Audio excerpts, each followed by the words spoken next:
He heard sounds as soon as he stepped inside the house, sounds he was familiar with, but unanticipated. It didn't matter why he was returning home early, he was just home.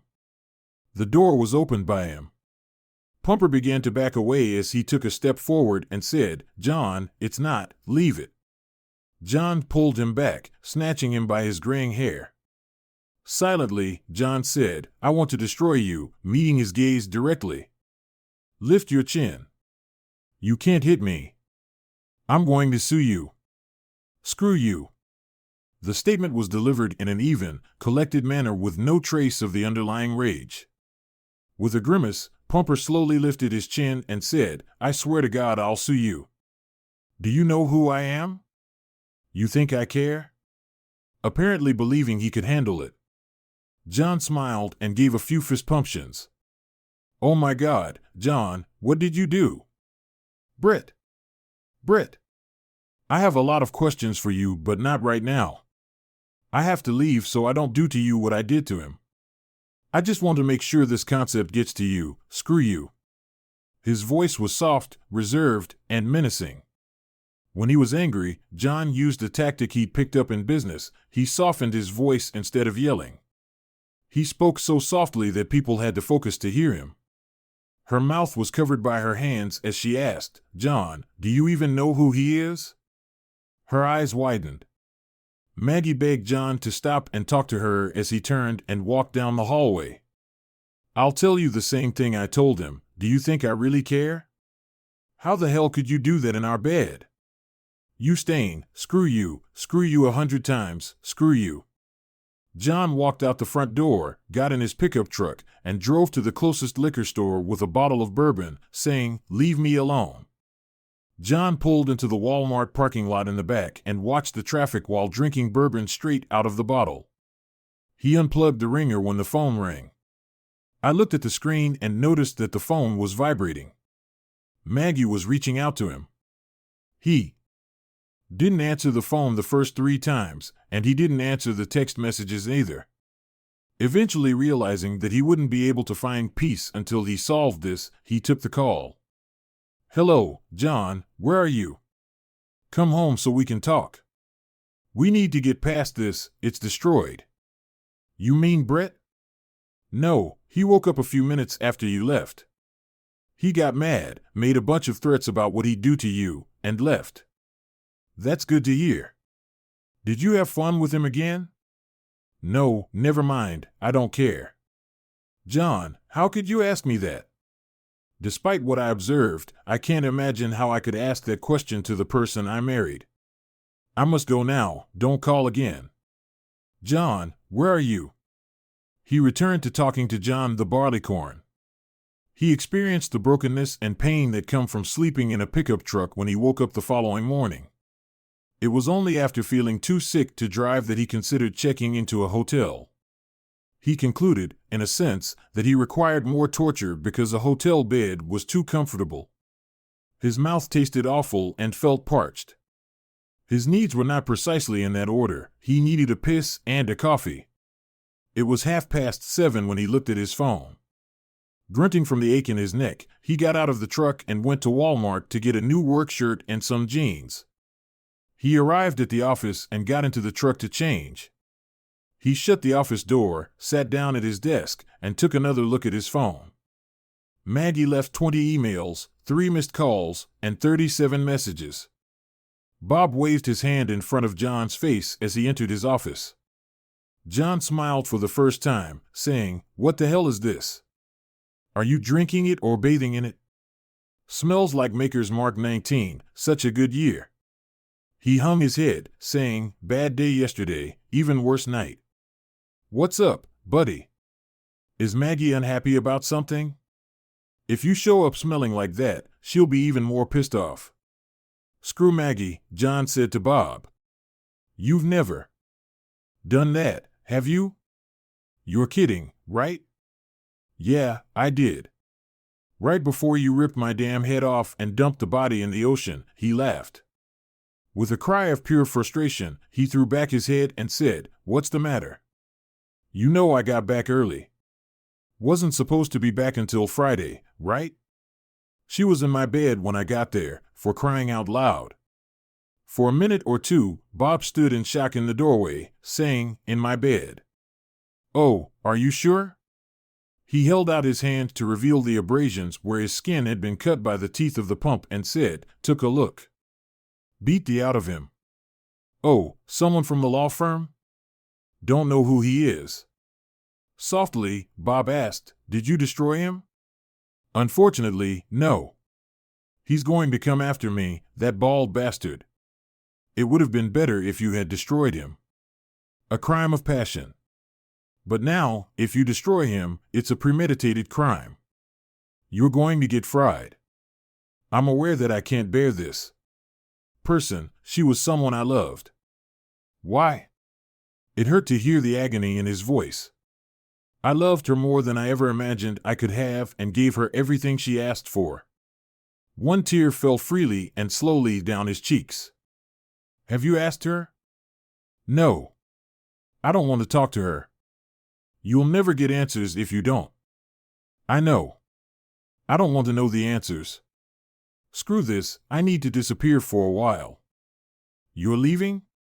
"Here, we've worked so hard to make this place a reality. We've been working on it since we graduated.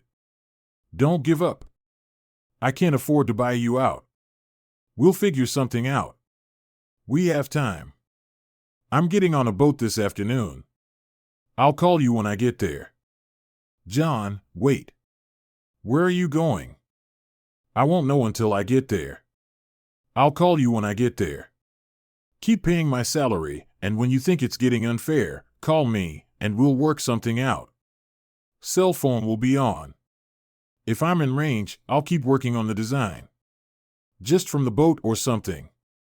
When I get settled somewhere, I'll send you my new bank account number for direct transfer of money. As soon as everything is ready." After gathering the items he believed he should have, John headed back to his truck. He drove to the marina after making a hasty stop at the bank, opened a new account, took out the starter checkbook, and hurriedly wrote Bob a note.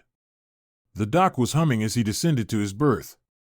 A tiny 33-foot Grady white yacht that measured 11 feet 6 inches in width was submerged. Although it was small, the cabin had enough room for him. He upgraded the 560-gallon fuel tank when he bought her.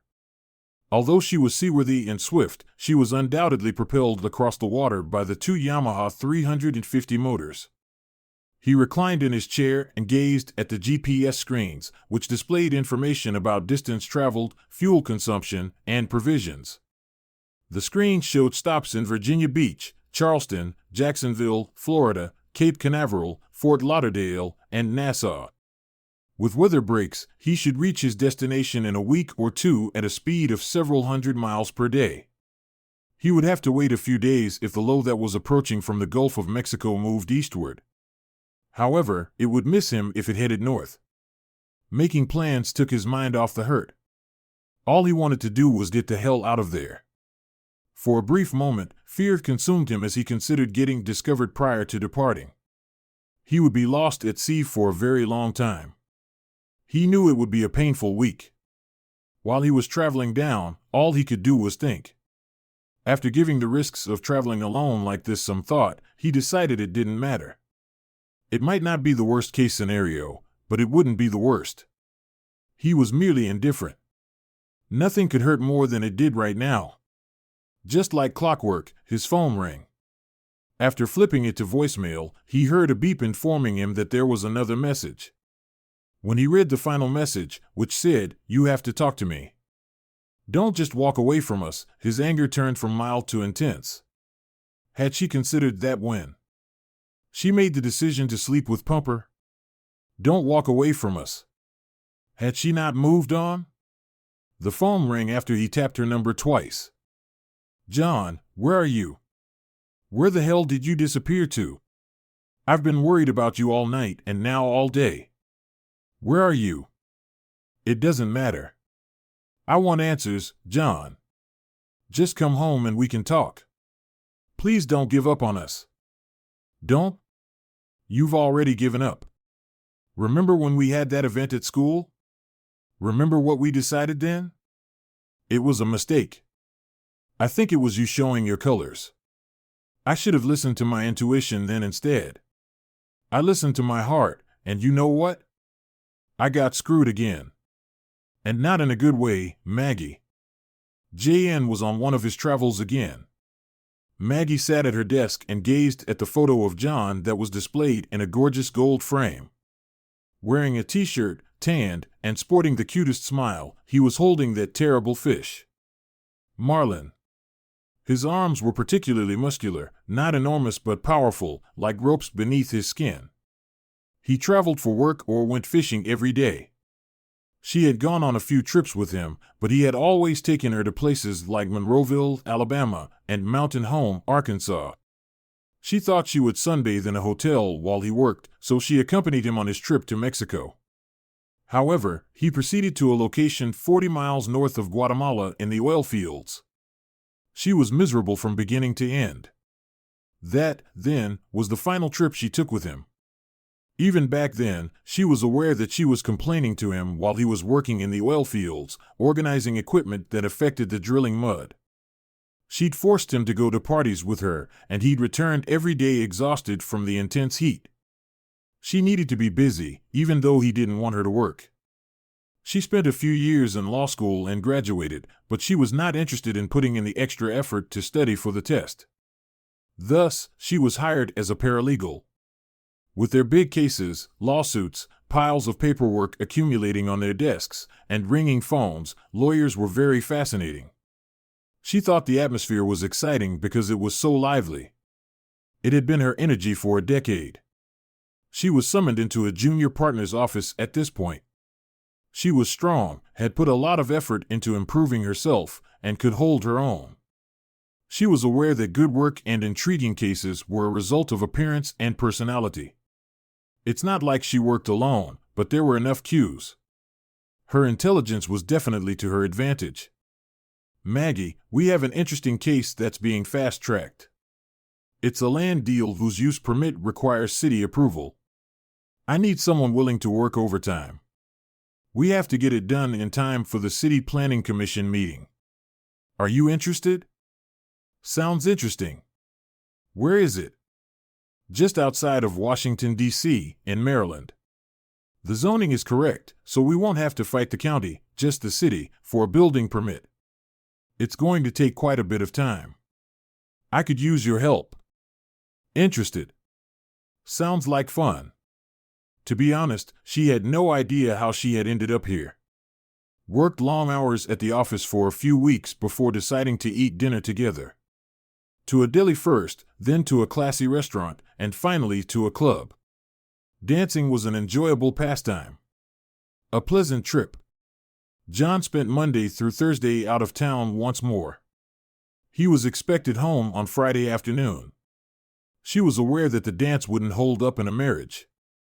She felt the thrill of being wanted by Brett as he pressed her against him.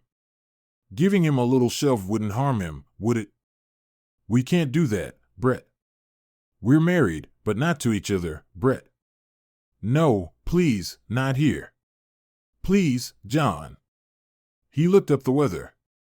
Rudy's Bay wasn't too bad from here, and it was calm enough to travel to Virginia Beach. Refueling there would allow him to skip Oregon Bay in North Carolina and make it to Charleston for the next leg. After a brief trip to the grocery store, food is on board. After giving his phone the final look, he turned off the engines, dragged the ropes, and exited the bay. He turned to face his truck again. He had a soft spot for that one, and it felt like he was saying goodbye to an old friend.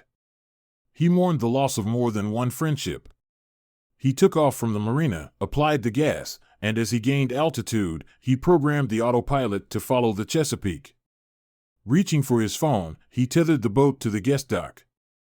Maggie sent 30 emails, 50 texts, and 5 more phone calls. And he concluded that he needed to handle it. John, where are you? You have to listen to me. This doesn't mean anything.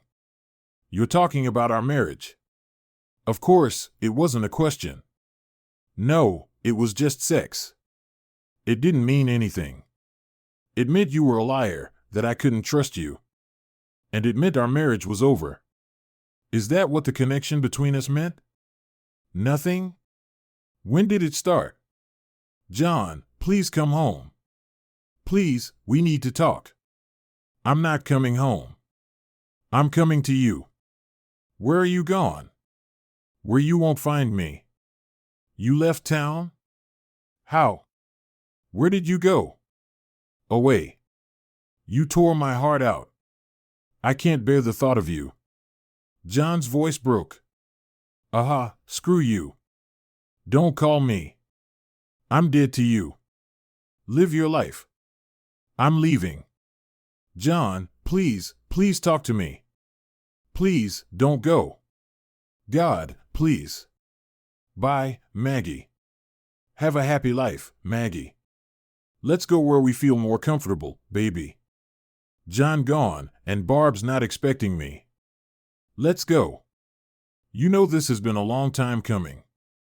Despite being taken aback, Maggie stood up and followed him to his car. She reached into her bag and checked her phone on the brief ride to the house she shared with J.N. She had been dancing when it had started to ring. Although this was not the first time it had happened, she had never experienced fear or anxiety like she did this time. And she started to doubt once more. She was starting to lose her temper. Why did he wait for this? He travels constantly and goes fishing when the weather permits. Fuck him. He will never be aware. I'll do it once and then forget about it. In one night, I'll put everything away and never take it out. John is not going to know. She woke up at 11 o'clock and went straight upstairs to the bedroom after inserting the key in the door. Brett, no, we can't do this. It will never happen again. Come on, Maggie. You can't say you didn't like it. Shut up, Brett. It won't happen again, Maggie, now that I had it. And don't forget, you gave it up willingly. I don't know how I could work with you if I never got it again. You do realize how this will affect your work, right? If I let the partners know I can't work with you, Brett, what would it take for that to happen? Am I locking myself into this forever? I'm going to leave first. I don't love you, I love my husband. He would destroy both me and you if he found out. Please don't take my husband away from me. Please. She began to cry out loud. I'll tell you what, one more trip, then I'll go back to the office and think it over. If I decide I need it, I'll let you know. We'll see what happens, you damn bastard, John. What the hell had I done? Why wasn't I good enough? I loved her so much. I'd do anything for her. What did he have that I didn't? Low water was expected to reach the coastal waters tonight after moving through the south. Rather than take the chance of something going wrong and having to weather the storm in a dead boat with 7-foot seas and other unpleasantness, he decided it was better to stay low. After jumping off the boat, he proceeded to the provision store and purchased a cushioned folding chair. He put it up in the cockpit, sat down, and observed the people going by. The back of it bore an embossed image of Marlin. Some gave him a smile, some passed by, and some gave him a half-joking hello. The picture of the pumper, the tale of his and Maggie's affair, the movie he didn't want to watch but went ahead and watched, would not leave his mind. Pictures after pictures flashed before his eyes, one after the other like a song's verse that you can't quite remember but keeps playing over and over in your head, almost tearing his heart out every time. He recalled seeing her for the first time, grinning, in the student center. She was seated at a few tables around a small bar that served food. She was almost too thin in jeans and a halter top, but she exuded so much life. He noticed her hair because it was so shiny and silky from the reflected light from the recessed light fixture above her table. Her hair changed appearance as the light fell from different angles, giving the impression that it was a hologram. Gorgeous white teeth, slightly crooked enough to indicate they weren't dentist-generated, but rather a gift from God. Her light blue, ice blue eyes paused on him, and John felt a twinge of cold as they darted a quick look. She looked up at him, her smile fading, then growing again as she waved her hand in his direction. He looked away, blushed, nodded, and smiled. He began gathering his belongings. There's no way, John, she can compete with you, JN mused to himself. To leave, he had to walk past her. He glanced at her, and she returned the favor. Hi. Hi, cute and shiny. She's so damn cute, and he's so not brilliant. Hell, not brilliant but not creepy either. I hope she remembers me in an hour. That must happen to her a lot. He knew that he would remember her for a long time. A few evenings later, he was at the frat house doorway, watching people come and go, the keg brimming. He turned to face her and said, "Hey, I saw you the other day at the G's Nest, right?" "Yeah, I think so." "Why didn't you say hello?" "Yeah, I said hi." "Damn, that sucked," he said. He hated to blush because he knew she could see it. "But you didn't stay and talk to me, why?" "I don't know you, I've never seen you before." I didn't think you'd be interested." "You don't talk much, do you?" "Not really." "You know, you're making this hard."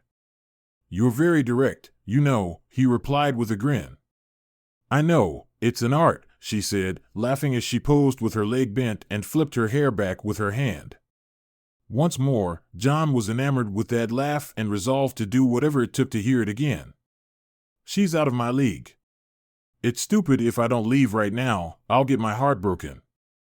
"Well, I should probably get going. I have a test tomorrow, and I need to study for a couple more hours." "Wait, what are you studying?" "Engineering. I have a test tomorrow on thermodynamics." "I don't even know what thermodynamics means." "I like engineering because it has rules, and rules can lead you to all sorts of things. You just have to be creative in learning them and maybe apply them a little differently than others to get things done. I try to apply rules and trends to life in general. It helps me understand things." "I'm not quite sure what you're getting at," she grinned. "Here's the point. If I look at you from across the room in the middle of the day like that time, you're at least a 9. If you're smiling, you're a 9.5, and if you're laughing, you're a solid 10. And me? I'm a 5, maybe a 6 on a good day." She chuckled. "The only dating rule I've been able to figure out is to never date someone 1 or 2 levels above you. If the gap is bigger, the lower rung will suffer, and I'm just one of those people." "Come on, you don't really believe that, do you?" "Absolutely. Take us for example. I worship the surface you walk on, and I firmly believe that you don't walk on water because you were afraid of getting your shoes wet.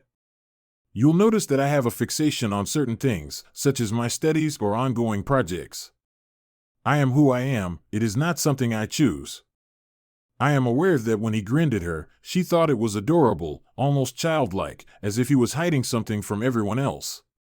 "I'm also a little careless and forgetful." "Not really, though. Simply put, I can take a lot of mess." He grinned once more, shutting out the party's cacophony. "You would stop laughing altogether and begin to smile less.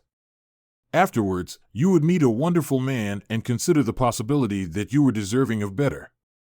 You would always think you could be better when you looked at me, and it wouldn't be arrogant." She looked up at him with wide, cold blue eyes as he smiled at her. She laughed again. "Don't look at me like that, it's distracting. Self-confidence is defined as confidence that outweighs skill, but you definitely have what it takes to do this better than I do. So, it's definitely not self-confidence, but as you go on, you've distracted me again. For days, weeks, or maybe even years, the story will develop. You will end up disliking me, perhaps even hating me, and I will leave with a broken heart. Perhaps we should just skip to the end, it's a lot less painful." Shouting, "You're crazy, you know that, don't you?" "Well, in my mind, I just had a relationship with a beautiful woman, and we got through the whole thing, and you never once scolded me, and we parted as friends. Anyway, have a good day, have a happy life." He got out of the door jamb and turned to go. "Goodbye, my love," he leaned in and whispered in her ear before turning to leave. Watching him move through the crowd and out of the building into the darkness, she stood frozen in shock. She tried to break out of her trance, but she was unable to move through the crowd quickly enough to catch up with him. He was nowhere to be found when she opened the door and glanced in both directions. 2 days later, she, a vivacious blonde, approached him as he was reading a textbook in the student center. "Hi, Mindy, this is my ex. We were very happily married for a while, and then he lost his confidence and left," said the brunette. Not even knowing Mindy's name, he answered, "Hello, ex, hi, Mindy." "Since you weren't married," Mindy remarked, appearing to grasp the joke but not entirely sure how to take it. "Well, we might as well have been. What's your name if I'm going to pine for a lost love? I should at least know your name." Maggie said, "John," and with the softest hands John had ever felt, she reached out and contradictorily shook John's hand. They got to talking, and when they looked up, not many people were still in the student center, and it was growing dark. Neither of them noticed that Mindy had left.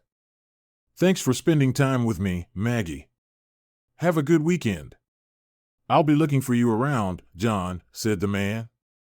"You know, if you asked me out on a date or something, I'd probably say yes, Maggie. Your 10 against my 5 just won't work, John.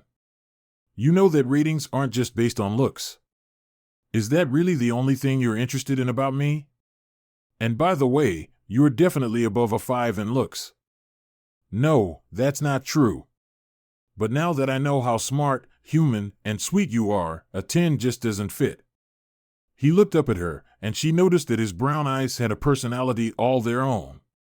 "Yes, but now that I know you and how nice you are, you're much closer to a 10 than a 5 in my eyes. Don't sell yourself or make up my mind for me. You're tall, you've got muscles, but not too much. Your face is beautiful, brown eyes, brown hair, some stubble. Other than that, what don't you like about me? Why do I scare you so much, Mr. Man who doesn't know it, fishing for compliments? Let me see. Okay, how about this? When you laugh, my heart gets lighter. When you smile, my knees go weak. When you talk about ethics theory in business, which has to be the most boring subject I can imagine, my breath catches. I cling to every word. I've never interacted with anyone who focuses my attention as much as you do. I love it when you laugh. I would hang upside down on a lower tree branch and make monkey noises if I thought it would make you laugh," she said. He responded with a soft and thoughtful grin. "You don't talk about your problems, you think about others, and I find that almost irresistible. What scares me so much is that I know that at some point in the future, you will break my heart, and it will be my fault. I will do something that will make you angry or not do something I should have done. When you tell me goodbye, I love you so much. I can't imagine the pain. I don't know if I'm willing to take that risk."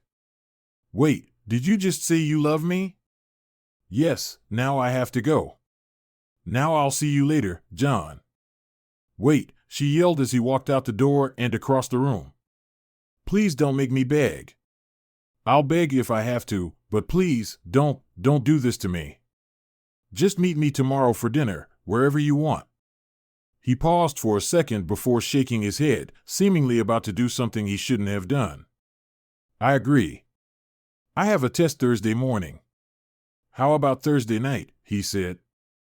"I can't Thursday, but Friday would be okay." "Yes, please meet me here at 6, she said, standing up on her toes, giving him a quick peck on the lips, and running away with her hair flying in all directions. His lips pressed to the glass, he watched her as she dashed across the playground and headed toward the dorm. He chuckled quietly as he turned to face the man seated across from him at the table. "You're done, kid. Just give up," she triumphantly said. The rain continued to fall as he reclined in his collapsible chair. It was chilly. Shaking off his chair, he passed through the helm and descended the 3 steps that led to the cabin. Tears mixed with the rain streaming down his face, he crawled under the stairs to the double bunk. She was gone, but he still missed her terribly. He would never make the same mistake again because it hurt so much. Sunrise was beaming through the hatch over JN's desk when he woke up. After preparing himself some scrambled eggs, he took a seat at the little table to eat. Then he began to remember how much it hurt, even though he used to love sitting here with Maggie. He had to call the boys, damn it, and he glanced at his phone. Every one of them had a message for him. He wished that all of this had nothing to do with them. He had Jimmy and Sid as his two sons. Jimmy had recently received his college degree and was spending the summer working part-time as an intern for financial firms. Although John was unsure of his actions, he was aware that he was making a lot of effort. The day after he graduated from college, the guy called and said he wanted to stand on his own 2 feet and no longer needed the monthly payments. Sid was a scholar who planned to continue his studies for a very long time. He was engaged in doctoral work. I believe he had enough for about 3 more years. He made arrangements for his pay, books, and tuition to be covered by the company he worked for. After graduation, he was required to work there for an additional 3 years, but he received a large salary and was taking care of practically all of his needs. He enrolled in the ocean engineering department because, like John, he loved the sea. He had always been teased by John for taking so long to discover that rusts in saltwater. It made me smile for the first time in days when I considered that. "Hey, Sid, I saw you called." "Hey, Pops, where the hell have you been?" "I decided to take a vacation. I'm off traveling." "Mom's going crazy." "Dad, what the hell happened?" "You don't need to know, buddy. Just know that things were bad, and I need to get away for a while." "Mom wants to know where you are." "Yeah, and I know you'll tell her if I tell you, so I won't tell you. Please just stay out of it." "I'll stay in touch, Dad." "What the hell did you do?" "I didn't do anything. Just know that I'm out of town, and I'll be in touch as soon as I get where I'm going. If you need anything your mother won't give you, call me. I'll be in touch for a few days, so leave a message if I don't answer." "You're on a ship, aren't you? Did you sail north or south?" "Yes, I sailed north or south. I have to run. I'll call you. Love you, Daddy." "Love you too, Sid." Jimmy was bound to call. "Dad, where the hell are you? What have you done? Mom is hysterical, crying all the time, and doesn't know where you are. She's been calling me once an hour since yesterday, asking if I've heard from you. What have you done?" "I haven't done anything, Dad." "Go home. You're acting like a child, Jim. I want to tell you not to get involved, not to take sides until you know the whole story. I'm going away for a while. I'll call you from time to time. If you can't tell me what you did, then stay out of it." John was startled out of his reverie by the voice, the resentment that had been simmering beneath the surface ever since he'd witnessed Pumper embezzle money erupted. "I'll say it again, Jimmy, don't take sides until you know what this is about. Once you understand, then you can take sides, and the dust will settle wherever it wants to. Mom said you're traveling, and she thinks you have a girlfriend. I don't have a girlfriend, I never have, never once, never. I'm traveling for work, so she can have the house, the damn car, and the clothes she wants. Jimmy, don't do this. Jim is my name, don't call me Jimmy. You have a Jimmy-like demeanor. Let me tell you something, let's not do that anytime soon. I have to get moving." Oh no, he'd always gotten along well with both boys, but Jim was and always would be a mama's boy. However, he was also the family athlete, participating in hockey, soccer, and surfing. Never took any half-baked action. When it was too cold to surf in the mid-Atlantic, JN drove Jimmy to North Carolina as the team's chauffeur during away hockey games. He had been Jimmy's soccer coach since he was Jimmy. He was a mama's boy, but he got along well with John, or so JN believed. That also appeared to be shifting. He was aware that Sid would be calm and collected, but Jimmy would quickly choose a side. He decided to sail today after doing another weather check between Virginia Beach and Wilmington, North Carolina. Before the next system intensified, he had 3 days of calm seas. He would arrive in St. Augustine in 3 days, rest for a few days, and then proceed to Palm Beach. The journey was going to be lengthy. Setting out fishing lines, he followed the Bay's channel and soon found himself back on the open sea, heading south, definitely south. The movie resurfaced in his mind as soon as he set the autopilot and entered open waters. She says you're the best thing in her life, he said while perched on the quad's low concrete wall. She had called, telling him it was important that she talk to him. I have nothing to lose, he decided. Becky, we didn't have anything. We only had dinner twice, went to the movies once, had a picnic by the river, and a barbecue. That's it. We kissed a couple of times, but nothing more than that. Maggie's sorority sister, Becky, was another vivacious blonde that John had met at a cookout. Maggie had given it to her. JN was positive about that. I know, but she still says it was the best night of her life. She'll definitely be good for you, you know. All you have to do is make a move. Are you kidding me? She's the one who made you call me. Are we still in high school? Next call you're going to make to her, and then call me again to tell me what she said, etc., etc., etc. I'm not going to play that game, John. She wants more than Saturdays with you now and then. Becky, last question. Why me? I see guys chasing her all the time. Why me? John, you're good-looking, well-built, funny, smart, and if her descriptions of you kissing are any indication, you should open a kissing booth, charging $1 a kiss. You'd be rich. John chuckled. I'll call her, we can talk. But I can't just hook up, it has to be a relationship for me. I don't know why, maybe my feminine side comes out. Becky chuckled. Please, John, call her. She's moping because she hasn't heard from you in a couple of weeks. Do you think she knows the telephone is a two-way communication device? She could have called me. Becky glared at John. I'll call her. Maggie was waiting for John on the stairs when he arrived at the sorority house door. Hey, Maggie, he said as he got closer. Hi, Becky. How are you doing? She turned to face Maggie and stroked her shoulder as though she were removing lint. Hello, John. Then she laughed and ran up the stairs to the big house, saying, Don't be late, dear. I'll be waiting for you upstairs. John, can we talk? Maggie said, John, do you like me? Do you find me beautiful? As they walked across the field separating the fraternity and sorority houses and sat down on a bench. Sure, here. No, too many eyes and ears, if you know what I mean. Let's take a walk. I thought we found that out during our first conversation, Maggie. Do you want me? Of course, every guy who's ever seen you wants you. Then I want you too. What's the problem? What am I not seeing? A dark blue Porsche rolled down its window as John sat silently. Nice, baby. Come on, baby, let's go for a ride, exclaimed a young, attractive guy as he leaned out the window to chase after them. John grinned and gave him the finger. That's the problem, Maggie.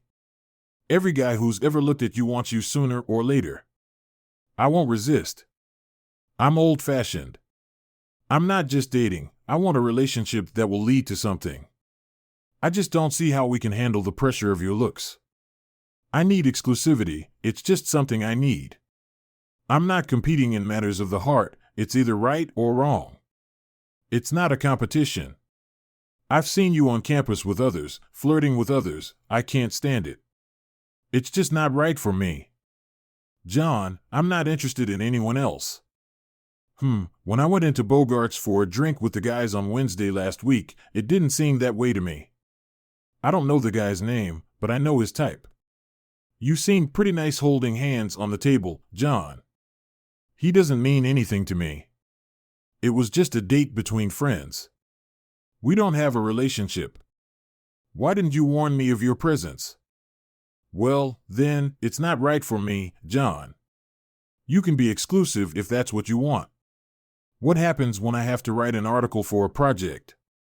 Or worse, when I have to travel for work? Will you be able to wait for me? Will you miss the big party, the event of the season? John, you're the only one I want. I'll break up with the other guys. I can wait for you. They're just friends anyway, not like you, Maggie. You should know that I'm not very good at sharing with others. I'm not jealous. I'm not observing your every move. But it only takes one time. Once the trust is lost, it's lost forever. John, I understand. I will never be able to earn your trust. All right, we're official. That hurts, John, Maggie said as he gently laid her on the ground and removed the tennis shoe from her foot. It doesn't look injured, but what could John know? Maggie thought that was so sweet. Yes, John, thank you. They spent a few hours walking around campus and eating lunch in the student center. When they got out and went to cross the road, Maggie twisted her ankle in a pothole and would have fallen if John hadn't caught her. Could you give it some weight? Together, let's get you to the hospital. It's not far from here, near my apartment. John lifted her up in his arms, encircling her neck with his arms, and carried her. A few hours later, they went for a walk. She waddled a little, and John carried her to his adjoining apartment, carrying her up the stairs, putting her down only to put the key in the lock, and putting her on the bed. Thoughts of John returning to the prison as the boat bounced on the waves of the growing sea. He looked at his GPS, noticing that he was almost east of the bay, and he eased off the throttle a little, turning west toward the bay, while he tried to focus through the tears. He had a terrible thought, one that occurred to him. I wonder if it was like this with her the first time she was with Pumper. He refueled the boat, pulled into the parking lot he'd rented for the evening, went downstairs, got a folding chair, and sat down on the deck, the bottle of whiskey at his feet. A good drinking session was as good as it got. The next day, John was too green to go out, so he just lay on the yacht, watching his phone vibrate, a little harder each time, until it reached the edge of the table, where it would always fall to the ground, an unexpectedly captivating spectacle, much like watching an ant on the sidewalk.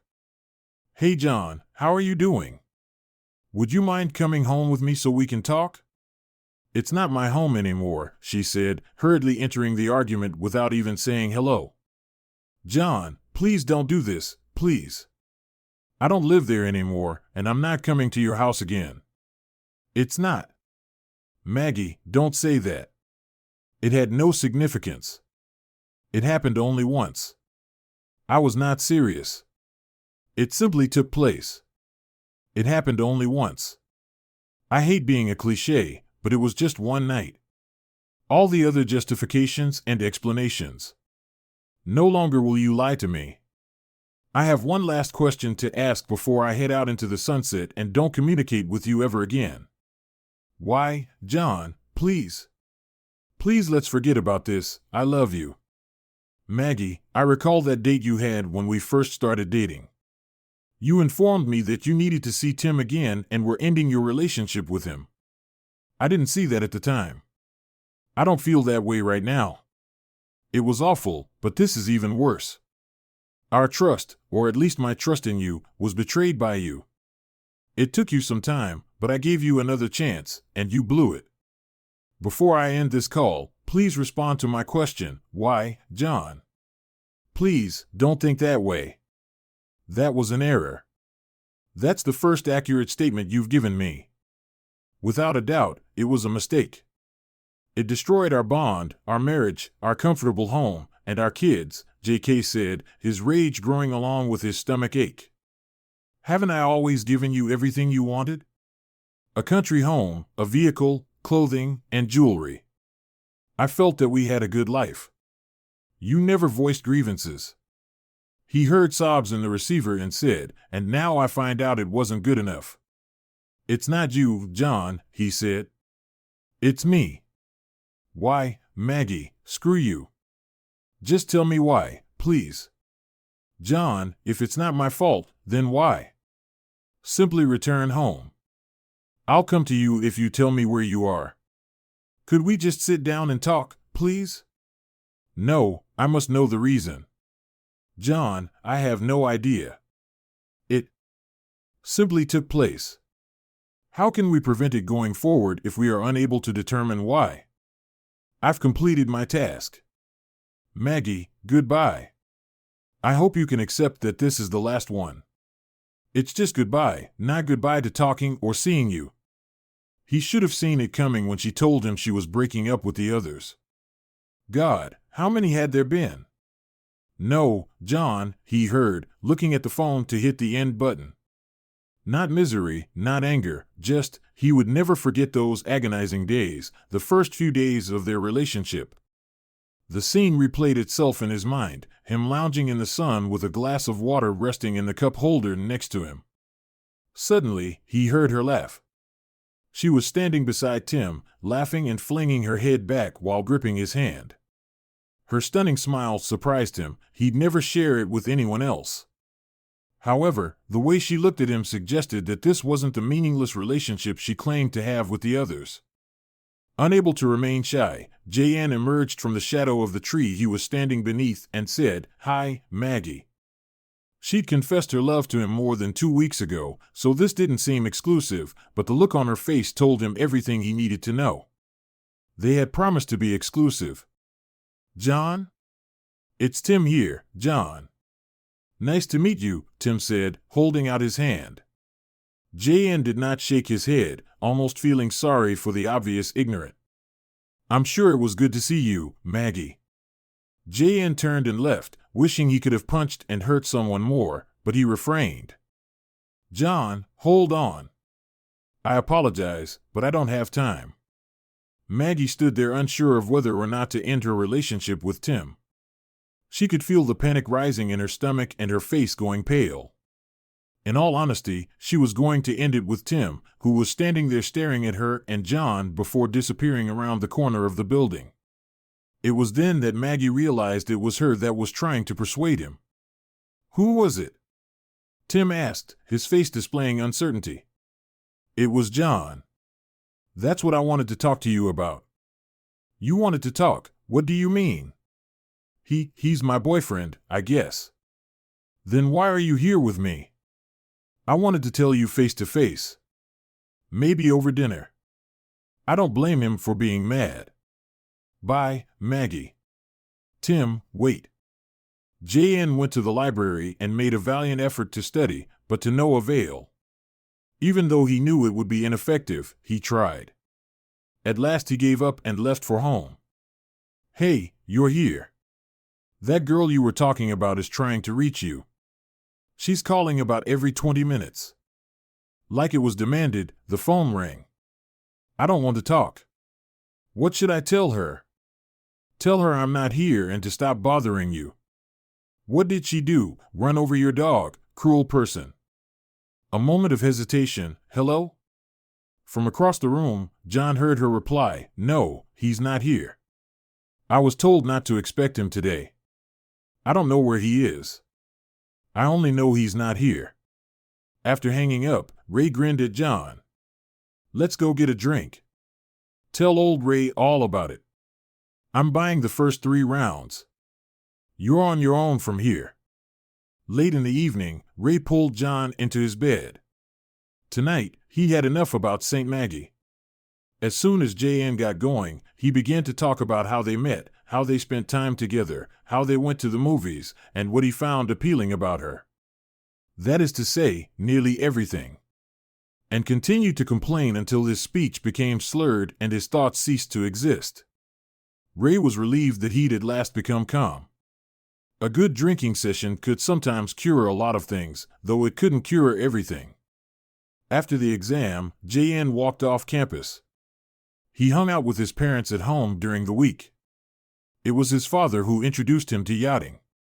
His father was a sailor and owned a fantastic 32-foot Nicholson yacht. John developed an intense affection for the water, its inhabitants, nighttime boating, and the dolphins' bright trails. The bright stars in the night sky near the shore captured his heart.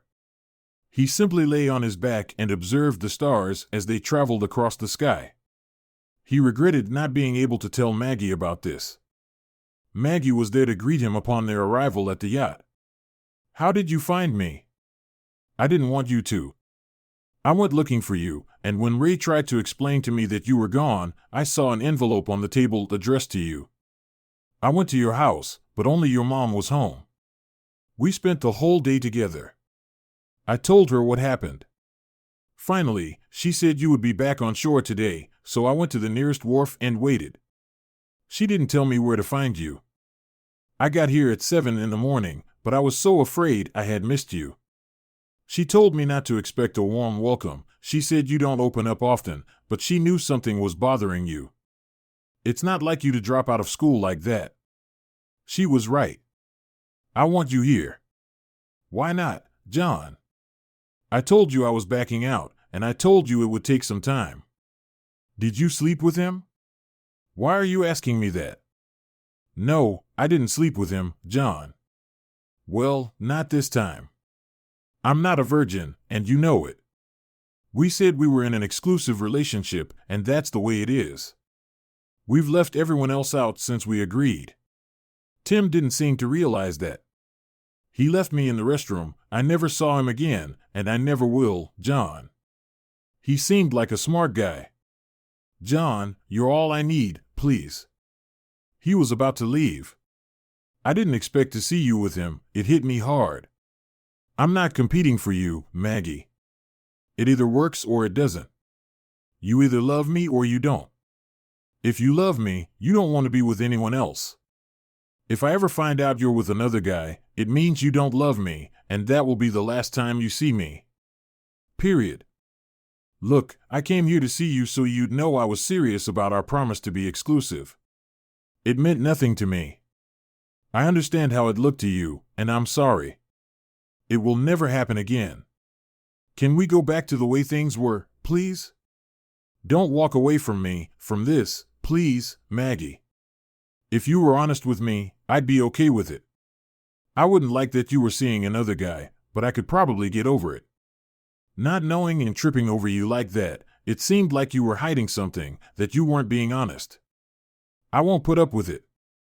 I just won't. He shook his head and lowered his gaze. For the next few moments, he mentally went through the list. Would life be better with or without her? For a few weeks, things had been cold between them, but Maggie kept pushing for what she wanted, and eventually, John thawed out. Their relationship began to grow again.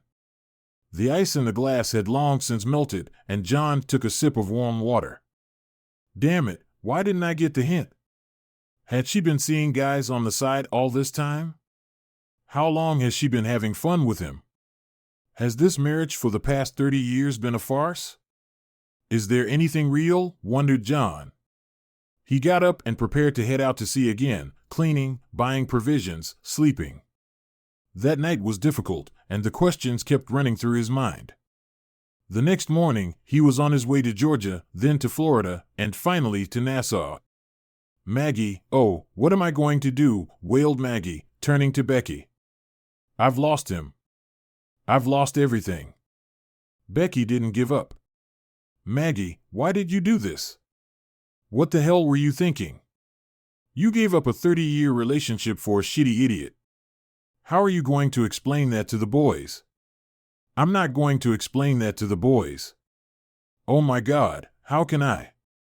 That brought on another bout of tears. She cradled her face in her hands, tears streaming down her cheeks. Have you talked to them? No, not really, not since I told them he left. I keep calling them to see if he's called them.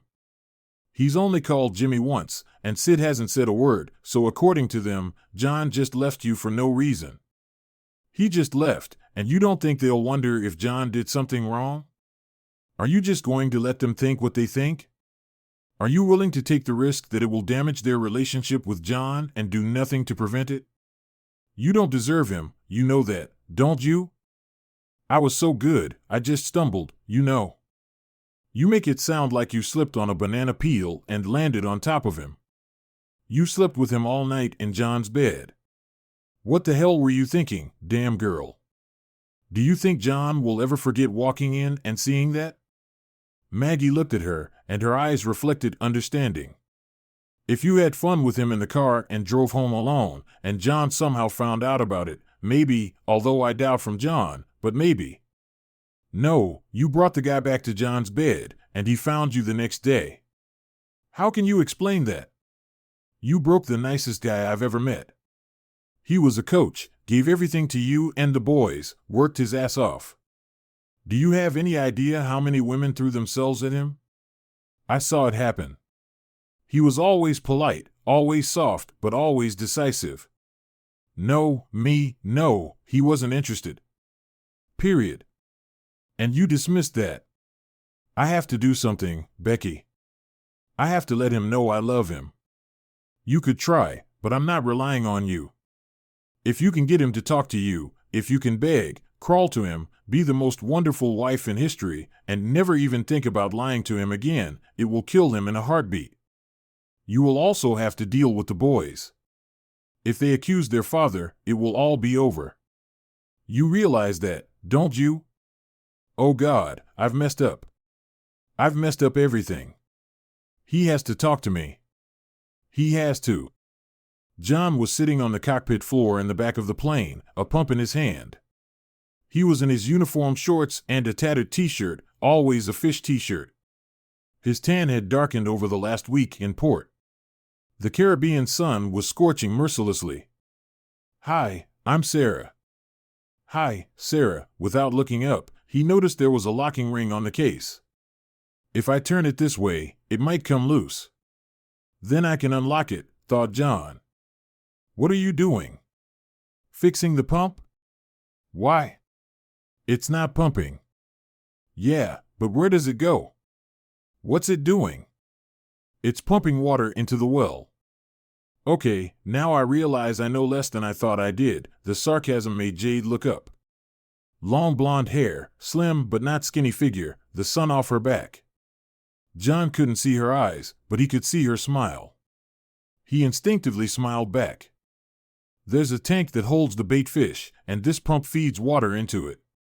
It takes water from the ocean and feeds it into the tank. The water then overflows into a drain that goes back into the ocean. This way, the water stays fresh, doesn't overheat, and provides oxygen. The fish remain alive, hence the name Living Well. It was the longest conversation he'd been a part of in the past 3 weeks. That was nice. What was nice, Sarah? You explained it like everyone would want to know, not like I was stupid, even though I seemed stupid for asking the question. Thank you. You're welcome. You don't talk much, do you? Not usually. Can I come aboard and take a look? Sarah, can I help you with something? I'm just trying to figure out how to fix my pump. I wanted to go fishing this morning. I'm sorry if you don't want to be disturbed. My mom and dad thought it would be good for me to swim out here, but they're just reminding me of the, bad things. Things I don't want to think about. JN looked at her again, and she hesitated, apologizing. He saw the pain flash across her face, only to fade away after a second. Well, if you want company, I'm not sure I'm the right person for it. I try not to think about bad things. Are you here alone? Where's the wife and kids? JN shut-ooted. He didn't feel like lying to her, for some reason. The ex stayed home. The kids are grown and separated. You came here alone on this boat? Yeah, I need to buy a new pump. Stop by later if you want. Can I come with you? Where can I buy a pump like that? Sure, if you want, but I need to stop by the provision store at the marina office. Will you wait for me? I need to tell my mom where I'm going. Sure. JN watched her run down the dock, up the decking to the 60-foot sailboat standing in Several Bay. He figured she was in her early 20s, maybe a little more. A man peered out of a cabin on the dock, and John timidly waved at him. He didn't wave back. When he could make out her face without the backlight of the sun, he figured she was in her early 30s, small crow's feet at the corners of her eyes, creases at the corners of her mouth. Do your parents mind if you come with me? Yeah, they're just overprotective of me. I didn't go through the best of times before we came here. I'm sorry. They walked in silence down the dock, the steel drum music growing louder as they approached the marina office. There was a tiki bar with a sandy floor. A few people were sitting at the bar watching the steel band play. John asked Sarah, "Would you like a drink?" That would be nice. Are you sure you don't mind? Do you have time? Yeah, I haven't talked to anyone for a couple of weeks now.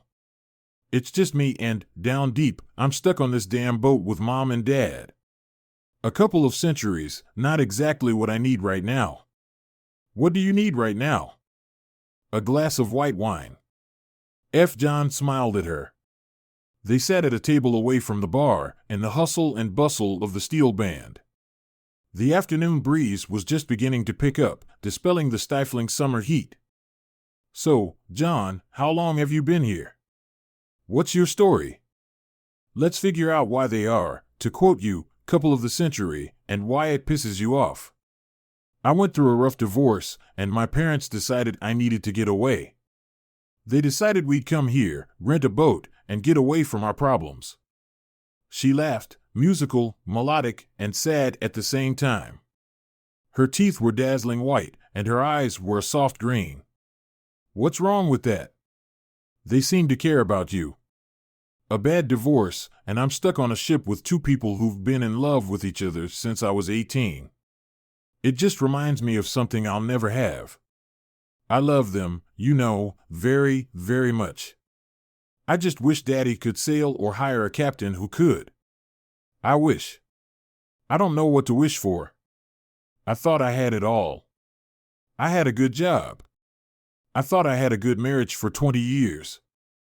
I had a house with a white picket fence, a kid in college who was doing well, and one night it all came crashing down. It was all over in one night. A tear rolled down her cheek. I'm sorry to dump it all on you, John. I'm sorry. I have to go, Sarah. Please don't go. I understand you more than you can imagine. There's no way she's old enough for all this to have happened. It just can't be, thought John. I've been alive for almost 30 years, and it all came crashing down in 15 minutes. It was during the day, not at night, but the result was the same. I left and never came back. Oh, John, I'm so sorry. Are you divorced now too? No, didn't go through that process. Have you talked to her? What happened when it happened? I talked to her a few times on the way here, just short conversations, more questions from me than anything else. Not a lot of answers. Let's see, a week and a half to get here, and I've been here almost a week. Sarah leaned back in her chair and looked at John with an expression of sadness. It was the most caring look John had seen in months. So fresh, John, do you want to talk about it? Maybe someday, but not right now. When are you coming? Home? We have 2 weeks left on the boat, but we may be back sooner. Dad tried to steer the boat, but it was a lot harder than he remembered, and Mom and I don't know anything. There's nothing we can do to help. Your dad must be totally nuts. J.N. looked at his phone, 23 unread messages. He opened the marine weather app. There's going to be strong winds tomorrow, but the next day seems fine. Maybe we can get the boat out for the day. Do you think your dad will let me help him steer the boat? I don't know. I wouldn't want to hurt his feelings, but maybe don't tell me you know how to sail. Yeah, my dad had a 30-foot sailboat when I was younger. We did a lot of sailing. It wasn't as big as your boat, but I can't imagine the principles are much different. Will you have lunch with us tomorrow? Can you give this to Papa? I know it would make a huge difference to him. Sarah sat back in her chair, her gaze intense. She looked so excited and at the same time afraid that it wasn't true, that it wouldn't work out. I think we can work something out. Can we meet back here tomorrow at noon? Oh, John, I'm so sorry. I understand what you're going through, and here I'm asking you to help my family. It's not fair. It's okay, Sarah. I don't mind, really. The next day at noon, J.N. walked up the gangway to the dock and saw Sarah waving to him. As he approached the bar, he reached out and shook the older man's hand. Sir John Baker, nice to meet you. Ben Livingston. The smile didn't reach his eyes, and he looked at John suspiciously. I take it you sail? Yes, sir, replied John, sitting down in the vacant chair across from Ben. When I was younger, my father had a 32T Nicholson yacht. Instead of baseball and camping in the summer, we went sailing. He sold the boat a couple of years ago when he couldn't run it on his own anymore. John, this is my mom, Beth Livingston. Beth was a more grown-up version of Sarah, still beautiful with the same smile. Hi, John, thanks for meeting us today. Sarah told us that you know how to sail, and Ben was very excited about getting out on the boat tomorrow. We don't want to upset you, but it would be a big favor to us. Ben and Beth questioned him with practiced skill. Ben asked technical questions, and Beth tossed in challenging questions. During the conversation, deep down, John realized that they knew a lot more about him than he was willing to share. The three of them knew that he had caught his wife cheating, that it was still too fresh to know what he was going to do, about the origins of his boys, about hiding from everything down here with no timetable. They knew he was an engineer who had been out of touch with his office for almost 3 weeks and that he was almost ready to face the world again. The schedule for tomorrow was set. John lay on the bow of the boat on the sailbags and watched the unruffled water bearing down on him. A light breeze was blowing, enough to keep them moving through the shallow ocean waves. Sarah settled down beside him, also lying on her back and looking up at the sky. Penny for your thoughts, John. They're probably not worth a penny. In fact, I'll probably have to pay you. You know, you've made Dad happier than I could have imagined even a day ago. He's better off than he thinks he is. I didn't do much, but I gave him the confidence to make decisions. He's fine. John, what are you going to do now? I'm going to have to pay you. That's just what I was thinking. I think my braking business is coming to an end. I'll have to contact the office. I'm sure I have business to attend to. I'm going to have to clear things up with my kids, and I'm going to have to contact her and start dividing things up. Stand by, shouted Ben from the helm. He's in glory, isn't he? Said Sarah, as John began to rise with a rare smile on his face. It's good to see. Look at the way your mom is looking at him, like he's going to give milk or something. A cloud flashed in John's eyes. I thought I had this. John let go of the portside rope when the sail started to rock on the turn and pulled up the starboard slack when the boat started to lurch on the turn. He adjusted the jib, making sure they were getting maximum thrust from the light breeze, and the mainsail was learning not to flutter. Looking up, he made sure they were heading downwind towards the harbor and realized that the day of relaxed sailing would soon be over. He settled back on the bags of sails.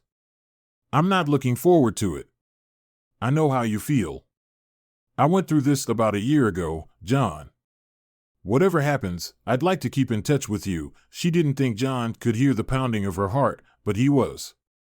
I know it's not the time, and it's not what you're thinking, but in just a couple of short days, you've reminded me that there are decent people around. She flushed, glanced up at him, and just as quickly looked away when he caught her gaze. Decent men, Sarah. If only we'd met at another time. Later, after lowering the sails, John put the yacht in position, making sure the ropes were properly tied down. He reached down and turned off the diesel engine. That was fun, Ben. Thanks for a great day. Brought back a lot of good memories. Thank you, son. Would you mind another day this week? Ben smiled hopefully at John, his silver hair ruffling in the wind and the red sunspots on his cheeks. He had the expression of a genuinely happy man. I'd love to, but I'll have to adjust my schedule. Can I call you back? Sure, just let us know when you'd like to go out. I know Sarah will love it. I'll love it too, sir. Are you all stowed and washed, or do you need help washing the boat? I think the women are already working on that, but thank you. Ben smiled and gestured for Sarah and Beth to wash the deck with soapy water. I'll be off then. Have a nice evening. John slid off the side onto the dock, smiling. I'm going. I feel like a British captain in World War II.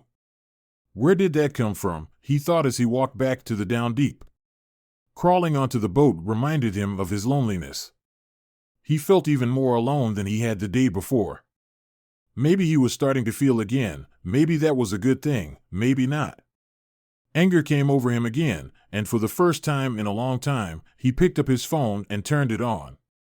Voicemails and texts weren't a priority for him, and he dialed Bob's number. Holy, you're alive, John. I was getting worried. Where the hell are you? I'm in Nassau. No, really, how are you, buddy? You okay? I'm still pretty pissed off, Bob. I know I have a job to do even while I'm here licking my wounds. Yeah, John, we've got a problem with Alexander's account. They have a valve and elbow that keep failing. They want a new design to fix it. Can we move the valve or eliminate the elbow or something? Hell, do you have time to figure it out? Email me the plans, Bob, and I'll take a look. I'll send you something by the end of the day tomorrow.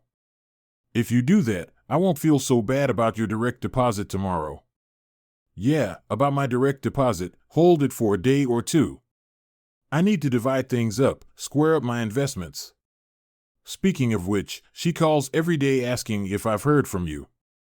Can I tell her we've been talking? As long as you don't tell her where I am, you can say we talked. If you talk to her, tell her I won't talk to her again until she tells me the reason.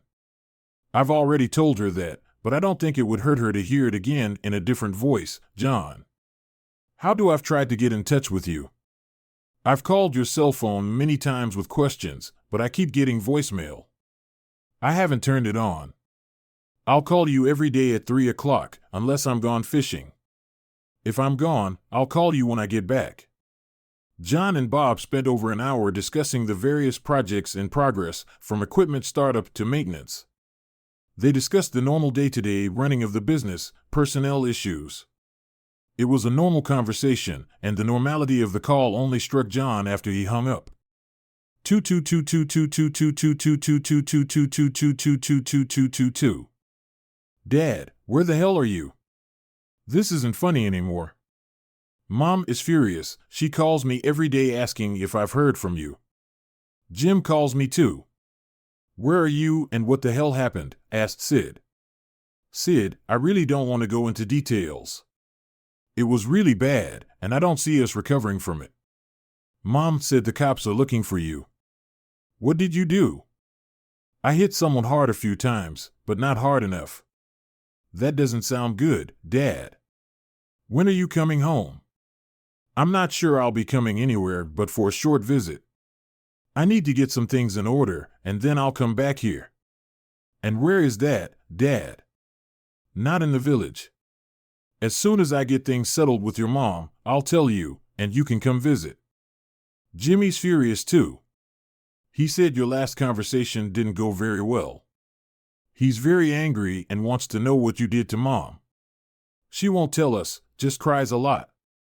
He'll get over it, and so will she in time.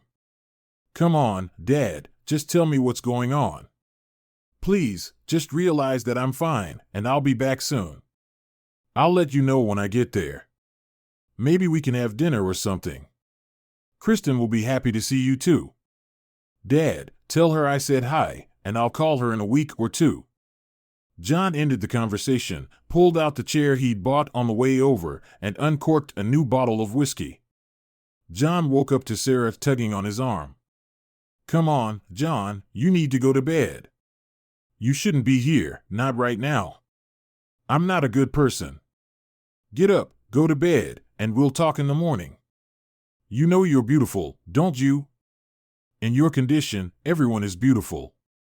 Not everyone, Sarah smiled as John rose uncertainly and stumbled down the 3 steps to the cabin. She laid John on the bed, pulled the covers over him, and kissed his forehead. When the first snore sounded, she whispered, "We'll talk in the morning, John," and watched him for a few minutes before getting up and quietly descending from the boat.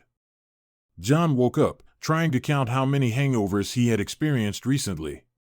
For some reason, that number was very important to him at the moment. John, get your ass out of bed. Come on, I've got some eggs and bacon for you. John stumbled back to the stairs, and Sarah laughed. You did it better last night. Yeah, about last night, was I in? If so, I'm really sorry. You told me I was beautiful and that you loved me. If you meant it, that's fine. If it was, then yeah, you're an O. I'm sorry, I mean, yeah, you're beautiful, but John, I'm kidding. Relax. But I'm going to make you talk to me this morning. Can you dim the sun? It's awfully bright. John covered his face with his hands, rubbing his red bed and watery eyes. It's good for you, vitamin D and all that. So, John, what's wrong? You really want to know my full and shitty story, pardon the language? You're going to miss it for now. Yeah, I want to know what's eating you up inside. John, keeping it all inside is not healthy, you know. I caught her cheating with someone, her boss at work. You say caught, but what does that mean? Heard her talking, saw her somewhere, found a check? No, I walked in while they were doing it. It's a sight I can't forget. Oh, what did you do? I hit him 3 times as hard as I could, looked at her, and left. And have you talked to her since then? I talked to her a couple of times on the way here. I told her I wouldn't talk to her again until she told me the reason why. She didn't answer that question, so I haven't talked to her since. You look like you're in pain.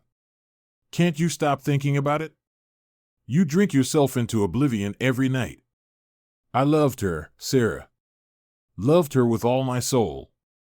I cherished her. Your use of the past tense seems awfully final.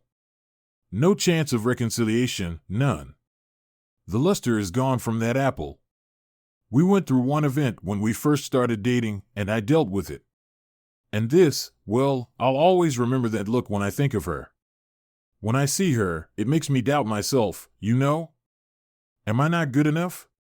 Am I bad in bed? Is he more? Sarah laughed. John, men are much more hung up on size than women.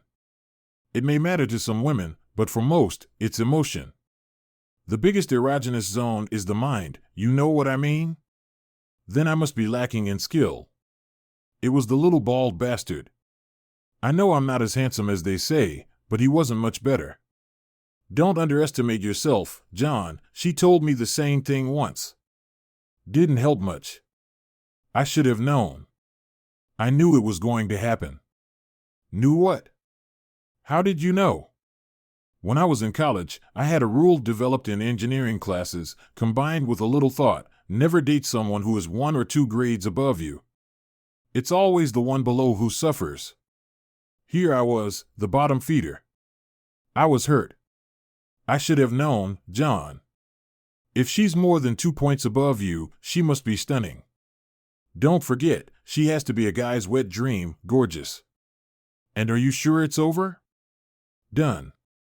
I couldn't be more sure. I don't know what to say. I can't say anything, John.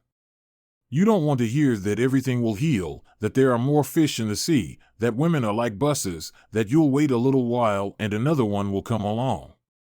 Pick your cliché and insert it here. It hurts. It sucks more than I can describe, and the only thing that can heal it is time. I'm sorry. Thanks, Sarah. A single tear rolled down his cheek, and the urge to take him in her arms and comfort him was almost irresistible. John, when you get back on your feet, would you mind finding me? I wouldn't mind being your turncoat, you know that. Now isn't the time, but I wouldn't mind. When you're back on your feet, if you'd look me up? Sarah, I have to go back to the 1 or 2 point rule. You're out of my league. Besides, I'm going to go home next week to clean up, and when I get back, you'll be gone. It's okay, John. I'll see you again. I'm not asking for anything more than friendship. I'd like to think we'll see each other again. Sarah, I'd like that very much. On the flight from Miami to BWI the following week, John was deep in thought. He looked down as the plane lifted off from Nassau, and as he saw the dawn deep and then Sarah's boat rising a few slipways away, he was imbued with a sudden melancholy. Memories of sailing, of the peace and tranquility of such a loving family, flashed through his mind.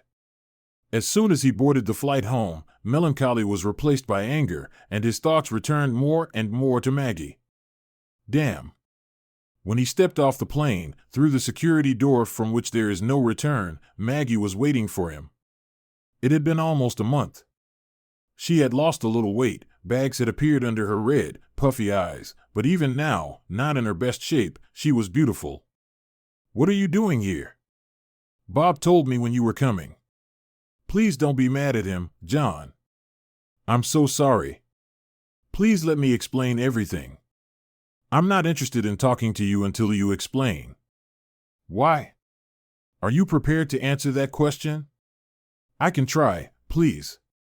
"It's a yes or no answer, Maggie." "Yes or no, I don't know, John." I asked myself over and over again, why, how could I do this? "John, please, I love you. I only love you, please." She began to cry, her eyes a little red, and tears flowing down both cheeks. "That's too many words, Maggie. I've been traveling all day, I'm tired. I just want to check into a hotel. I'll call you before I leave, but you have to understand, please, John. I'm begging you, please forgive me. Please, can't we forget about this? You don't have to go to the hotel, just come home, Maggie. You knew the rules, leave everyone behind. We were a team, no rivalry until death do us part. I thought that meant one of us had to die, but apparently that was before the relationship died. You killed them. We broke up, end of story. I have to go." Maggie looked pleadingly at his back as he walked away, got into a cab, and drove off. "John," exclaimed Bob when John walked into the office the next morning. "Hello, Bob. It's good to see you. The clients have been asking for you, most of all. They want you to help them. We're having problems with the launch. Can I ask you to go to St. Louis to help? They are complaining a lot and want you to be there for a week or two, at least long enough to straighten things out. I don't know. I need to see a lawyer.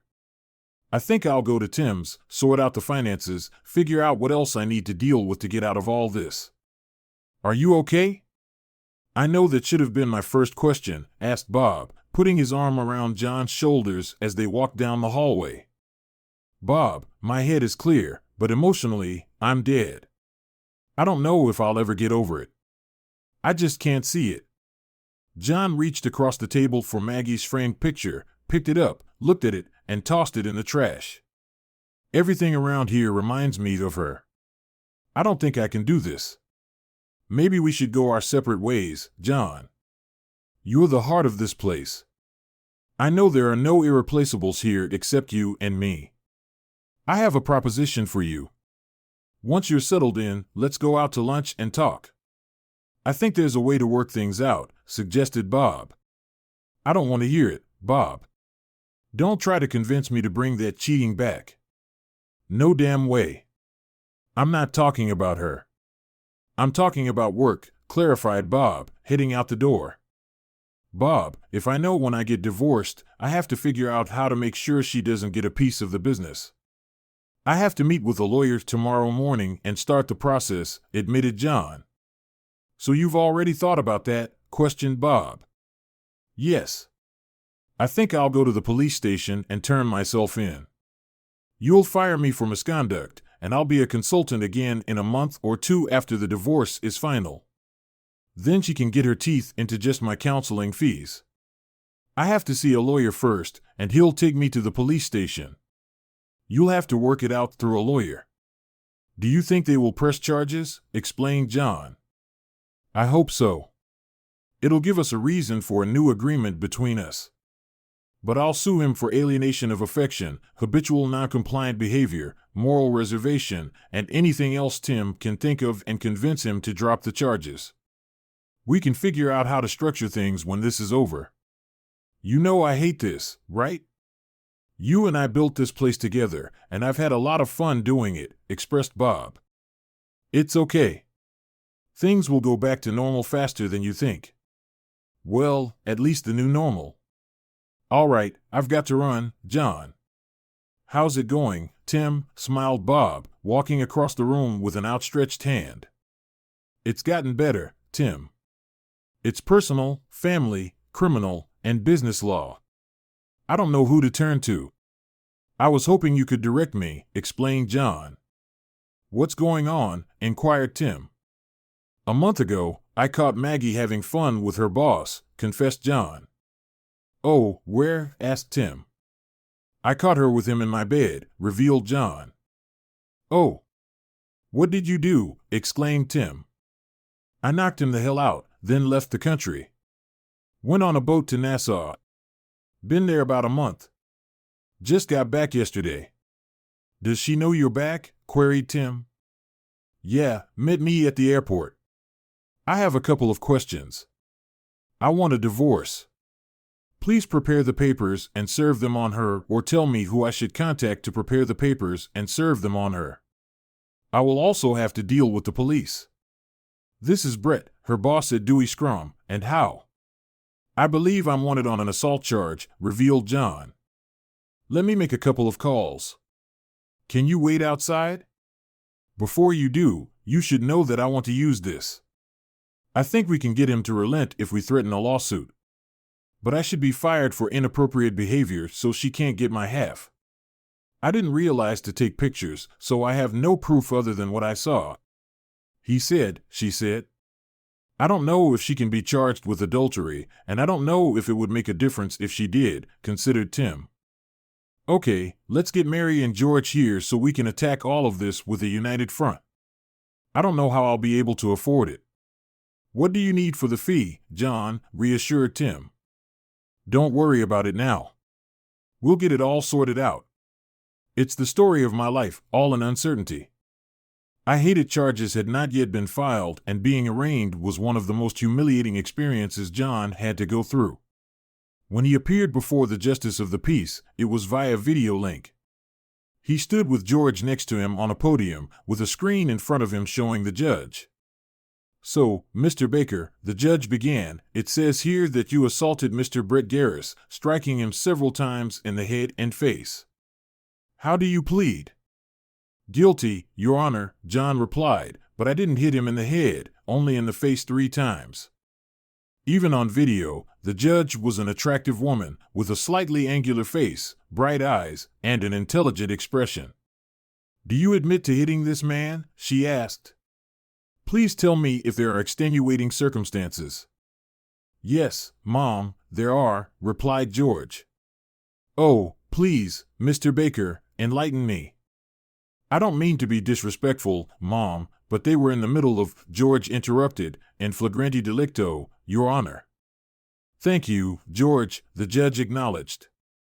Yes, Mom, they were in a problematic position, George elaborated. I think, John smiled, what do you mean? If it means they were doing it in my bed, in my house, that's correct, the judge confirmed, a hint of a smile appearing on her face. And you decided to hit him? She asked. Yes, Mom, 3 times. My arm was hurting, so I didn't think a 4th would be warranted. The state appreciates your restraint, Mr. Baker. You'll be in my courtroom again in 2 weeks. Is that satisfactory to you, Mr. Hands? Yes, Your Honor, replied George. Mr. Baker, you've got the wrong guy. Mr. Garris is campaigning for state's attorney. It is my understanding that he is very unhappy with the costs associated with his emergency care and dental work that was required to repair the damage you caused. If he's not happy, neither is the district attorney. Be prepared, she smiled at John. Thanks, Mom, George answered for him. Oh, and Mr. Baker, please don't hit anyone else, the judge added. Yes, Mom. You are released on your own recognizance. Don't leave the state. Mr. Hands, you are responsible for making sure your client is in court at the appointed time. You are free to go. Yes, Mom, George confirmed. As George and John were leaving the stand, the judge heard George quietly exclaim to John under his breath, My God, she smiled. I've never seen her smile before. She seemed nice to me. George, she's never been called nice before, John remarked. And the emphasis is on never, more like hung Harriet. That will be interesting. The next day, John received the termination papers by courier, stating that the partnership had been dissolved on moral grounds due to his arrest and pending sentencing. He took the letter to Tim's office and threw it away. Now, there was really nothing left for him to do but wait. The yacht was still in Nassau, he was not allowed to leave the state, and he was unemployed. He drove to the bay in a rented car and sat on the shore, watching the water rise and fall until it was so dark that the water was no longer visible. The next day, at 11 a.m., as he sat in his hotel room, the phone rang. "Hello, John." "John, please don't do this." "Please, Maggie, I told you I don't want to talk to you again until you give me a reason." "John, I didn't mean for this to happen. It just happened. We were working, and we went out for a drink, then we went dancing, and then we just happened to be here. Maggie, do you have any idea how much this hurts? You ripped my heart out of my chest. You were the only person I knew I could trust, the only person I could talk to whether I was proud or embarrassed, the person who never judged me. I thought we'd grow old together, play with our grandchildren together." John slammed his hand on the hotel room table. "John, please let me explain. Let me show you that I love you. Please, meet me, talk to me, please. You explain, okay. One try. Then you'll sign the papers, and we can move on with our lives. I'll have a lot of free time in the next couple of weeks, and then I'll probably go away for a while." "What do you mean, going away for a while? And why do you have free time? You mean after work?" "No, I got fired. And I mean, in jail. Pampers has pressed charges." "Oh my God, John. How did you get fired? You were partners. My God, I cost you the business. I can never forgive myself. I'm so sorry," she cried and gasped between words. Moral disclaimer: if either of us is accused of a crime, the company goes to the other. I have a court date next week. Here's your corrected text. I don't know what's going to happen with that. I won't let him do it, John. I won't. I don't think you have a choice. Are you still working with that bastard, John? Please, meet me.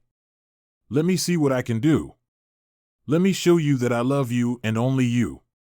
The fact that she was evasive didn't go unnoticed. "It's too late for that. I just want to settle my affairs and get out of here. Please, John, just have lunch. We can talk in a public place. I can't make too big a scene. Please, okay? Tomorrow, DeLuigi's in Little Italy, noon, okay, John? Thank you. I love you, sweetheart. Don't say that and don't call me that ever again. You've lost the right to call me that, okay, John? I'm sorry. I'm sorry." He was sitting against the wall opposite the door when she came in. She was just as beautiful as she had been in college.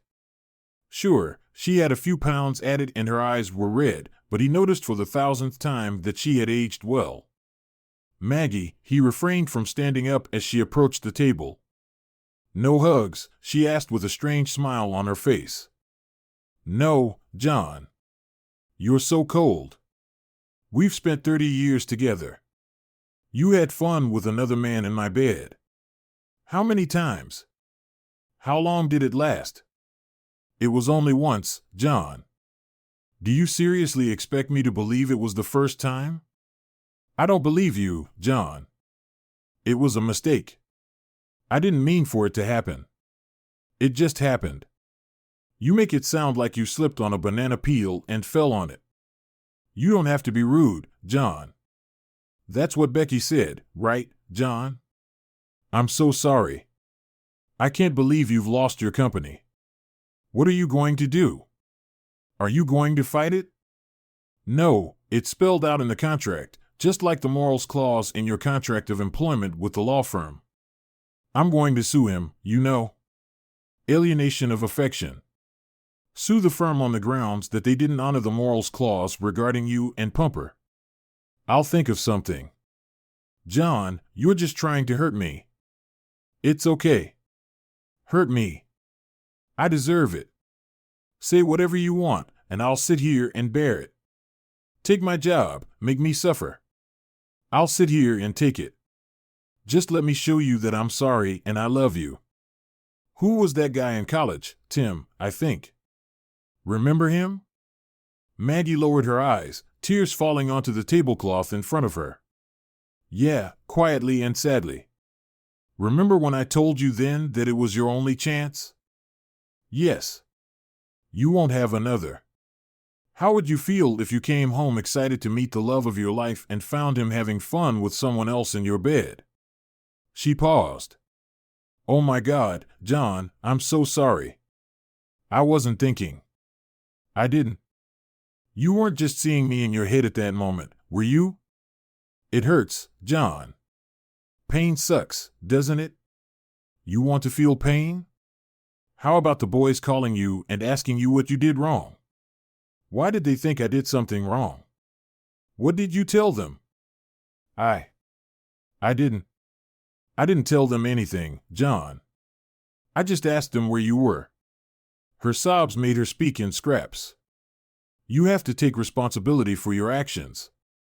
Until you do, nothing will change. I don't know if I'll ever get over it. I don't know if the pain will ever go away. I know I'll never be able to trust you again. I can't. I told you this would happen back in college. You're 10 against my 5. I'm done. If I don't end up in jail in the next 2 weeks, I'm out of here. Where did you go, John? I know it was on the boat. I went down there looking for you. I found your truck and took it home. It's sitting in the driveway. Give it to one of the guys. Give it to Sid. He hasn't accused me of anything. I don't know what's going to happen to Jimmy. He said. You think I have a girlfriend? Maggie's face went pale. Oh God, no. Tears flowed uncontrollably down her cheeks. I'm so sorry. What have I done? You've ruined this family. I don't know, and don't tell me. I'll think it was worse than anything you tell me because I don't believe you anymore, John. Please, believe me, please. It was just one time. We came home from the bar, and it happened. It was a one-time thing. You slept with him in my bed, the most vulnerable thing you can do to another man, in my bed. Anger threatened to take over again. Yes, John. I'm so sorry. I can't deal with this. I'm getting out of here. Don't call me, don't write me. Deal with the boys. If they call me, I'll know you took responsibility. I'll let you know if I don't go to jail. If I end up in jail, you won't be my only call. John stood up, threw a couple of 20s on the table, and walked out. Maggie reached for him, touching his arm as he left. Master, when he interrupted the touch, she lowered her head to the table. Mr. Baker, the judge said, I see that you have taken responsibility for your actions. I see that you're driving a little fast, but otherwise, you haven't broken the law. She was going over the papers on her desk, a wooden platform made of a light, polished wood that John couldn't identify. It wasn't oak or pine. She raised her eyes to him standing in front of her. Do you have any statements to make? Anything you want to say that will affect your punishment? Well, Your Honor, I'm sorry that my actions have brought us all to this place. Sorry for wasting your time. I wish I could say I won't do it again, but I can't promise. If I caught my wife. He looked at George in debauchery. The judge smiled as George whispered to him, Fanti Decto. Yes, that's right, Fanti Decto. I'd be inclined to hit him again. I promise I'll do my best to restrain myself. Mr. Baker, are you working? Working, Your Honor, but I was fired from the business because of the morals clause. I couldn't be arrested. I'd like to come back, but that depends on what happens today. Okay, Mr. Baker, the court believes that what we have before us is a law-abiding citizen who made a bad decision due to extreme stress. I'm going to treat this case as a PBJ. Mr. Baker, do you know what that means? I'm sorry, Your Honor, I don't. It means I'm not declaring you guilty, but I'm not declaring you innocent either. I'm giving you probation until sentencing. This will remain on your record for 5 years. You will be on unsupervised probation for 5 years. If you commit another crime in the next 5 years, you will serve time for what your future crime deserves, but you will also be sentenced to time for that crime, most likely 5 to 10 years. Essentially, double or nothing punishment. Do you think, Mr. Baker, you'll be able to behave yourself? Yes, Mother, Your Honor. It will help me restrain myself if I ever find myself in this position again. Your attorney will have papers for you to sign. You are free to go. Thanks, Mom. J.N. turned to leave, took one more look at the judge, who smiled at him, and left the room. The lawyers, J.N. and Bob, sat at the table. I can't believe it, John. I've never seen her so easy on anyone before. I've never seen PBJ charged with assault. This is the first time you've been here. How will this affect our plan? How do I protect the business from Maggie? John, we can't just take our chances. Just go back to work. If you don't, we may not have a business left to protect, said Bob. I'll keep working for the business, Tim. What if I go back to Bob as any other employee, not as a partner? We'll run the business, and when this is all over, Bob can promote me to partner, and we'll work as before. I think that could work, John. Let me go over the partnership agreements, see what provisions there are in PBJ. You're not convicted of a crime, but I'm not sure you don't stay a partner. We have to do things by the book. Has she signed the papers? No, not yet, Bob. I'm going back to Nassau. I'll work remotely and figure out how to get her to sign the papers. I may head to St. Louis next week or the week after. Are you sure, John, that you don't have a way back? No, I'm done. I just want to go. I want to move on with my life. John was walking down the wharf pier toward the Down Deep. He looked down and saw the hole in the water where Sarah's boat was moored. For a moment, he was overcome with melancholy as he realized that she had disappeared from his life. He loved sitting and talking to her, and he would cherish the memories of the boat ride with her parents for the foreseeable future. She was proof that there were good, loyal women in the world. Maggie watched John walk out of the restaurant with her head down and felt his pain like a boulder on her chest. She found it hard to breathe, her hands were shaking. She wanted to take him in her arms, lay her head on his chest, and just hold him tight. She wanted to make it go away like it had in the past when he was struggling. She stopped in the middle of the parking lot, heading to her car, as she realized that it was truly over. She would never be able to hold him again. She kissed John one last time. One last time, she felt his warmth. Tears flowed in a steady stream from under her sunglasses. Mom, really? Are you kidding me? Asked Jimmy. You got caught getting laid in Daddy's bed. She heard him exhale. Do you know where he is? No, I charged him, but he isn't answering my calls anymore. I think Sid knows where he is, but he won't tell me, Mom. I'm so mad at you, Jimmy. I'm so sorry, I can't believe I did this. I can't understand why I still love you, Mom, but I don't understand how you could do that to Dad. I'm just so damn mad at you. I have to call him, I need to apologize too. I hope he takes my call, he's out of the country, Mom. He doesn't want to talk to you, and I don't think he wants to talk to Jimmy either, Sid answered. The next call, Sid, please make him talk to me. Please make him give me another chance. Are you still working with this guy? Yeah, what else am I supposed to do? I've got bills to pay, a mortgage. See, find another job, Mom, unless this guy means nothing to you and you're ready to leave this family.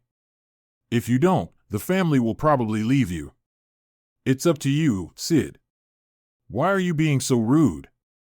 I'm not the one who screwed up, Mom, you are. Oh my God, I really screwed up, didn't I? Maggie hung up the phone and sat at the kitchen table with her head resting on her hands until the sun had set over the horizon and the room was dark. She walked to the bedroom and lay on the lonely bed in the dark until sleep finally came. She couldn't understand why the whole family was so angry. After all, it was one little slip-up, it meant nothing. She hummed to herself the song of the cheaters like the commercials, impossible to get out of her head. John, the low crossing the Atlantic, was the fifth named storm in this relatively calm season. The storm is forecast to increase in intensity and reach hurricane strength by the time it crosses the Virgin Islands. In its path will be Puerto Rico, the Dominican Republic, then it should turn north, with Turks and Caicos to the east and Nassau to the west. By the time it gets north and starts threatening the United States, it will have reached Category 3 or 4. It appears that the Carolinas will be in its sights later in the week. Fluctuations in either direction will affect the Turks and Caicos Islands or Nassau.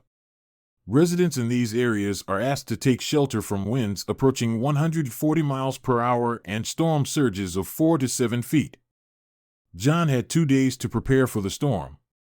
He planned how he would tie up the down deep and began looking around the marina, watching for other boats. More places than usual were empty, and John guessed that they had decided to return their boats to the U.S. for storage. The remaining boats could be a problem.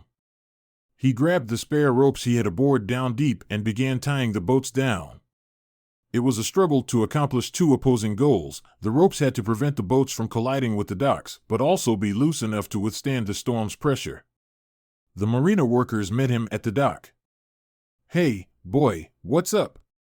"Yeah, here trying to secure the boats before the storm. I need more and longer ropes. I could use a dinghy too." "Why do you need a dinghy?"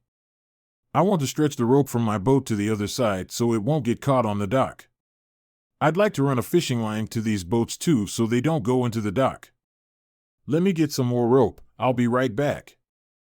"Hey, kid, what's your name?" "My name is John, what's yours?" "Jose." "I think that's Spanish for John." "No," he smiled at John, who smiled back, "I think you're right." They shook hands, and Jose ran off, bringing 5 more men with him. When he returned with a wheelbarrow full of ropes, some old and some new still with tags on them, for a day and a half, we tied the boats. The sky was blue and clear, there was no wind, but the sound of waves could be heard from the shore not far away. "John, where will you live during the storm?" "I don't know, Jose, hopefully in a concrete building nearby. I was going to try to get a room at one of the resorts." "You'll stay with me and my family, it's safe here. We've been through many hurricanes and have never been hurt. It's not big or fancy, but it's fine, you'll see. Will you stay with us, Jose?" "Thank you, but I don't want to inconvenience you and your family, although I do appreciate it." "Inconvenience? What does that mean?" "To bother, to piss you off, to make it difficult." "Ah," Jose smiled his crooked-toothed smile, "you're not going to bother us. You'll stay with us." He nodded his head, and it was settled. "We're leaving, get the house ready." John entered Jose's house, almost a shack made of cinder blocks with a tin roof, but they had driven uphill to get there. John found that comforting. It was dark inside but neat and orderly. The house was a rectangular structure with a large room taking up the entire width of the house. It was screened off from the rest of the house by a curtain of beads. John heard a woman's voice from behind the curtain. He realized from the timbre of the voice that she, whoever she was angry. Jose rolled his eyes and walked through the curtain, and John was left standing in indecision. He heard a conversation in an incomprehensible language. It started loudly, then quieted, and from behind the curtain came Jose, followed by a beautiful Hispanic woman in her 30s. She had long dark hair, a curve to her figure, and she floated on the floor rather than walked. She held out her hand, and John shook it. Her skin was soft, but there were calluses on her fingers. "You're Jose's new friend, aren't you?" she said with a strong Spanish accent and in broken English. "Yes, Mom, I'm here too." He looked at the windows. "Help, are you staying for the storm?" "Yes, Mom, if you don't mind." "Okay, thanks, Mom. You work, I cook." John followed Jose out the front door. Jose had pieces of corrugated tin that fit each window. John held them in place while Jose drove screws into holes that looked like they had already been used. As they worked, neighbors began to come over and help. When they finished with Jose's house, they moved on to the next house and the one next to it. The sky was getting darker, and the first storm clouds were coming. John was so busy that he didn't have time to call the boys or worry. Down deep, he did what he could to give them the best chance of surviving the storm. When they got back to Jose's house, they settled into a pair of canvas and with chairs on the wooden platform that served as a porch. The Hispanic woman brought 2 cold beers, handed one to Jose, the other to John, and then turned and went into the house. Not a word was uttered. "Is she your wife, Jose?" John asked. Jose leaned back and laughed at the top of his voice. "No, John, my wife is dead." He made a serious expression and thought for a moment. "She got sick. This is Hermosa, which means beautiful in Spanish. She is my wife's sister, my sister-in-law. She's very beautiful." A couple of men came over, sat on the porch steps, and accepted a beer from Hermosa. She smiled for the first time in John's presence. It was a beautiful smile, teeth white and even, just a hint of wrinkles at the corners of her eyes. John sat and listened to the tone of the conversation between the men, not understanding the language except for a few phrases. He watched the sky and the few clouds that were approaching the island. He could have sworn he could see a curve. The wind began to pick up, little by little, more than the light breeze he was used to, and he realized that a storm was fast approaching. He thought of Down Deep and realized he had done everything he could to protect the yacht, the boats at the marina, and the homes in the area. As he focused on the group, he saw that it had grown larger as darkness fell. As the rain began to fall, all the men got up and shook John's hand, thanking him. He guessed the response was de nada, but didn't know what it meant. One of the men hesitated while the others cleaned themselves up and was the last to approach John before he left. "Thank you, Sister John, for helping us out today. You're a friend, aren't you?" He smiled and shook John's hand. "Yes, we are friends." "You're welcome, Senor." John smiled and bowed slightly. A storm came, not as strong as predicted but still strong. The power went out as John slept on the couch, and Hermosa stepped out from behind the curtain into the front room. The wind was roaring, and John had trouble hearing her. She pointed to the couch, and John got up and walked over to it. He smiled at her as she sat down. He put his arm around her shoulders, so small and fragile, and she snuggled into him as he hugged her.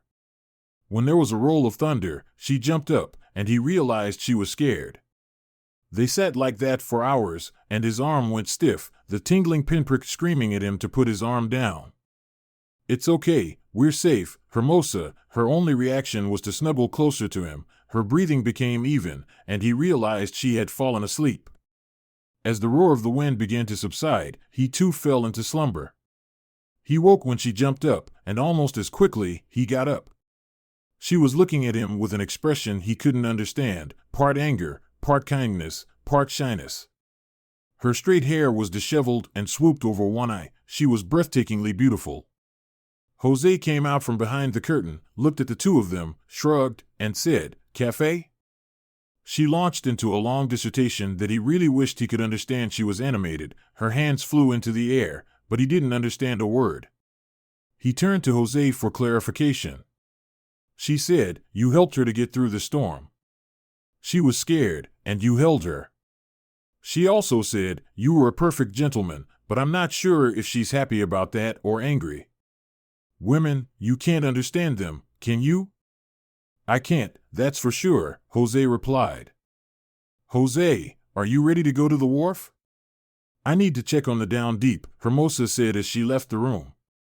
"I think she's making breakfast. Are you hungry, Senor John?" "We'll sit on the porch, okay?" John suggested. John and Jose took 2 chairs to the porch, opened them, and sat down. John watched the neighborhood come to life. Fallen branches were dragged to the curb, cleaned up in front of the doors. Hermosa brought them each a plate of scrambled eggs with spicy salsa and small pieces of spiced beef. It was the most delicious dish John had ever eaten. John and Jose pulled fallen palm branches out of Jose's ancient Toyota pickup and prepared to leave. John reached out to shake Hermosa's hand, and she grabbed it, pulled him tightly to her, and laid her head on his chest for a moment. In a strong Spanish accent, she said, "Thank you, John." John bowed his head, got into the truck, and pressed himself against her. The trip was fast, and Jose jerked the steering wheel from side to side to avoid fallen branches and parts of houses littering the street. When they reached the marina, they found one boat flooded and another parked, but the Down Deep had weathered the storm normally, as had the other boats. Jose's crew slowly arrived at the site and got to work setting the boat in the parking lot. "Jose, thank you, senor, for your help with the preparations." "We did well," John said appreciatively. "I expected the worst, Jose." "What are we going to do about the sunken boat?" John inquired. "We're helping, of course, Jose." "Do you have airbags, slings, a compressor?" "Let's see, amigo," John continued. They found everything they thought they needed in the shed. John picked out 4 medium-sized bags and looked at the compressor. Obviously, he had his doubts. "It looks like crap, amigo, but it works." "You'll see," Jose assured him. John helped secure the airbags and went down into the water to run the straps under the sunken boat. He had Jose start the compressor and coughed as the ancient gasoline engine started, releasing a blue cloud that grew as it ran. The inflatable cushions inflated, lifting the boat so that the keels were just above the water, and the upper deck of the 40-foot sailboat leveled out. Jose found a gas-powered pump, and they sat in friendly silence, watching the water level in the boat slowly drop and the boat itself rise out of the water. They pulled the skiff out, and as a team, they removed the extra ropes from the boats that they had secured before the storm. By nightfall, the marina was in pretty good shape. "Senor John, thank you," Jose said gratefully. John held out his hand, and Jose pulled him in for a hug. "Are you coming with me?" John asked, raising his eyebrows questioningly. "Thank you, Jose, but I'll stay on the deep." "Please tell Hermosa thanks for everything," John replied. John started the generator on the Down Deep and charged his phone. As soon as it had enough charge to turn on, it started beeping. He received several messages from Sid, 2 from Jimmy, and a message from Maggie. There was also a message from an unfamiliar number. "John, I know you weren't expecting to hear from me, but I heard about the storm and wanted to make sure you and Down Deep were okay. I'll be glad to hear back from you. Sarah." After assuring Sid that he was okay, he called Jim. "Hi, I saw you called." "Yes, Dad," Jim answered. "Sid told me where you were. He was really worried about you, Dad." "I'm really sorry. Mom told me what happened." "I'm sorry I blamed you," Jim apologized. "It's okay, Jim. I told you not to take sides until you knew the whole story." "I know, Dad. Can you forgive her for the sake of the family?" Jim inquired. "I can't. She's undermined my trust. I won't be able to do my job. I'll have to travel each time wondering who she's with this time. I want to, so badly, but I just can't," Jim admitted. "Maggie, oh my God, Becky, he's out there in the boat." "I hope he's all right," Maggie exclaimed. "I'm sure he's fine. He knows what to do to be safe. If anyone can get through this, it's John. What are you going to do with him?" Maggie wondered. There was a knock at the door. Maggie answered it. "Are you Margaret Baker?" "Yes, may I help you?" "I see some identification." "Oh my God, am I being served?" "Becky, he's really doing it. He's divorcing me." "You've been served, Mom." "I'm so sorry," tears running down her cheeks. Maggie took the envelope and tore it open. She sank down on the couch, whispering, "No, no, no, please God, no. I lost it. I'm so sorry. It was just one time. It didn't mean anything, Maggie. I'm so sorry. But it did mean something to J.N." 2 days after the storm, John was sitting on the deck with pieces of the pump in his hands in the bright sunlight. "What are you doing?" "Fixing the pump." "Is that a live well pump?" John looked up and saw Sarah standing there in a pink and white striped shirt. "Sarah, what are you doing here?" He stood up and walked to the side of the boat next to where she was standing on the dock.